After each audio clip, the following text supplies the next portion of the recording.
کفیل احمد نظامی کے خلاف انہوں نے ایک نام نہاد قسم کی FIR لاج کرائی ہے۔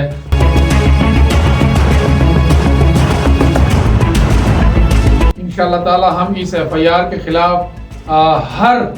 اس فورم پر جائیں گے جہاں سے ہمیں قانونی امداد ملنے کی امید ہے۔ اس طرح انہوں نے اساتذہ کے ساتھ ظلم زیادتی کا رویہ روا رکھا کہ وہ ذہنی طور پر انتشار کا شکار ہو چکا ہے۔ جو CM کی کرسی پہ بیٹھا ہو، اس کا ایک بھائی جو میئر ہو، ایک بھائی قومی اسمبلی کا ممبر ہو، تو اس گھر سے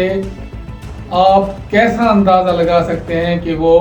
کس طرز کی سیاست کر رہے ہیں۔ ان کا جو طرز عمل ہے وہ عوام کے سامنے آنے والا ہے، عدالت میں ان کا کیس مضبوط ہے۔ اس طرز کی FIR کر کے آپ ہمارے جماعت کے ورکر کو نہیں مولڈ کر سکتے۔ CM صاحب کو میں یہ عرض کرتا ہوں کہ یہ چیزیں آپ کے ساتھ زیب نہیں دیتی۔ آپ کو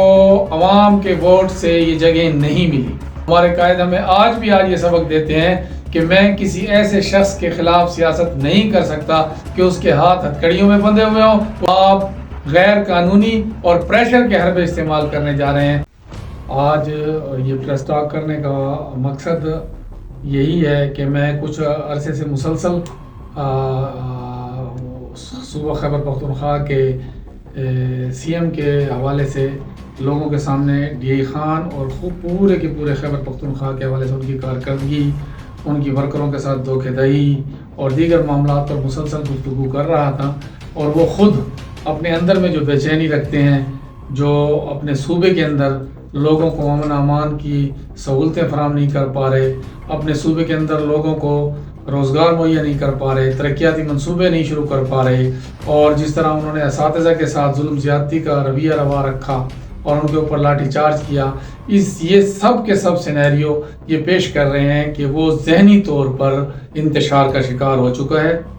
اب آپ اس بات کا اندازہ لگائیں کہ ایک شخص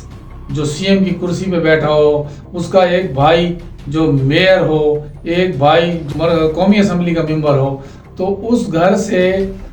آپ کیسا اندازہ لگا سکتے ہیں کہ وہ کس طرز کی سیاست کر رہے ہیں۔ یہی حالات ہیں جو حالات میں مسلسل ڈسکس کر رہا ہوں کچھ عرصے سے کہ یہ لوگ ذہنی طور پر منتشر ہو چکے ہیں۔ اور یہ حالیہ جو ہمارے سابقہ امیدوار MPA سٹی کفیل احمد نظامی کے خلاف انہوں نے ایک نام نہاد قسم کی FIR لاج کرائی ہے، اور ان اداروں سے انکوائری کرا کر انڈر پریشر لا کر جو ان کے لیے بتے وصول کرتے ہیں، جو ان کے لیے ان کی سفارشوں پہ کام کرتے ہیں، جو ان کے رکھے ہوئے چند لوگوں کی وجہ کہنے سے وصولیاں کر کے کام کرتے ہیں، ان لوگوں سے انکوائریاں کرا کر انڈر پریشر لا کر کفیل احمد نظامی کے خلاف یہ جو گزشتہ الیکشن ہے اس الیکشن کے حوالے سے ایک مدعا بنا کے اور اس میں FIR کٹائی ہے۔ انشاءاللہ تعالی ہم اس FIR کے خلاف ہر اس فورم پر جائیں گے جہاں سے ہمیں قانونی امداد ملنے کی امید ہے، اور عدالتوں سے ہمیں یقین ہے کہ عدالتیں ہمارے ساتھ انصاف کا معاملہ کریں گی، اور ان کا پول کھولا جائے گا کہ کس طرز پہ جو ہے انہوں نے 8-9 مہینے انکوائریاں کرا کر ایک شخص کو، ایک ہمارے جماعت کے ذمہ دار کو، ہمارے تحصیل کے امیر کو جس طرز پہ انہوں نے FIR سے دھمکانے کی کوشش کی ہے، وہ بنیادی وجہ اس کی یہی ہے کہ انہوں نے الیکشن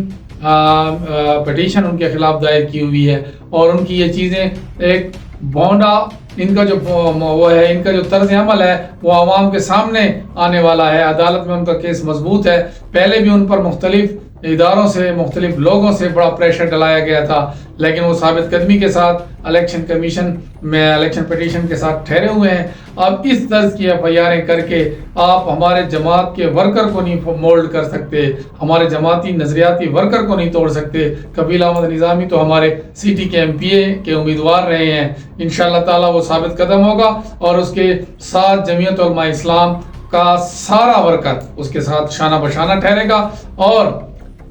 CM صاحب کو میں یہ عرض کرتا ہوں کہ یہ چیزیں آپ کے ساتھ زیب نہیں دیتی۔ آپ کا کام صرف یہ تھا کہ آپ ڈیرہ کے اور خیبر پختونخوا کے امن کو بحال کریں۔ آپ کا کام صرف یہ تھا کہ آپ ڈیرہ کے لوگوں کے لیے روزگار لائیں، آپ روزگار کے ساتھ ساتھ لوگوں میں خوشحالی کا سبب بنیں۔ ایسا نہ کریں، یہ ظلم کا راستہ اختیار نہ کریں۔ آپ کو اگر کسی وجہ سے اگر میں تو یہ سمجھتا ہوں، میری جماعت کا بھی اور میرا تصور یہ ہے کہ آپ کو عوام کے ووٹ سے یہ جگہ نہیں ملی، آپ کو ان راستوں سے یہ جگہ ملی ہیں جن راستوں سے وہ لوگ جاتے ہیں جو عوام میں پذیرائی نہیں رکھتے۔ تو مہربانی کریں، آپ اس طرز کو نہ اختیار کریں۔ یہ میدان ہے، یہ سیاست ہے، اس سیاست میں کبھی آپ کہاں ہوں گے اور کبھی ہم کہاں ہوں گے۔ تو انتقام کی سیاست آپ کو پتہ ہے ہمارے قائد نے ہمیں نہیں سکھائی، اور ہمارے قائد کا تو اب بھی یہ فرمان ہے، ہمارے قائد ہمیں آج یہ سبق دیتے ہیں کہ میں کسی ایسے شخص کے خلاف سیاست نہیں کر سکتا کہ اس کے ہاتھ ہتھکڑیوں میں بندھے ہوئے ہوں اور میں آزاد ہوں۔ تو آپ اب اس بات سے ثابت ہو چکا کہ آپ